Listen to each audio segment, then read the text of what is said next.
Seildýr er fylking dýra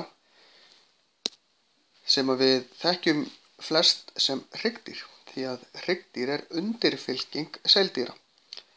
Seildýr og þar af leiðandi hryggdýr eru dýr sem eru með innri stoðgrind og einhvers konar hryggjarstykki í gegnum dýrið.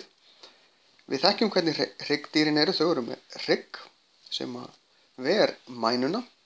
Seildýr sem eru ekki hryggdýr, sem eru eiginlega bara tálknmunnar og möttuldýr, þau eru, ef ég teikna tálknmunna hérna, þeir eru eiginlega, og skrýtnir fiskar eru ekki með eiginlegan munn, með svona hornplötur í staðinn, þeir eru með munnin ekki tennur sig, en þeir eru með eitthvað sem heitir seil, sem er bara svona brjósk pinni eftir dýrinu, virkar næstu eins og fjöður, þannig að ef hann togar sporðin til þá ýtir seilin sporðinum aftur tilbaka, syndi ekkert rosalega mikið, en þetta er stoðgrindin í seildýrum. Það er svona brjóskpinni sem ver ekki mænuna.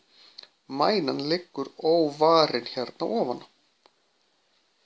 Þannig að seildýr eru svolítið frábrugðin hryggdýrum en eru í raun forverar hryggdýra, en það eru ennþá til seildýr sem eru ekki hryggdýr, eins og ég sagði áðan, tálknmunnar og möttuldýr, en það reyndist vera mun heppilegri hönnun að verja mænuna og vera með sveigjanlegan hrygg, en eru hryggdýrin miklu fleiri heldur en dýr sem eru seildýr en ekki hryggdýr.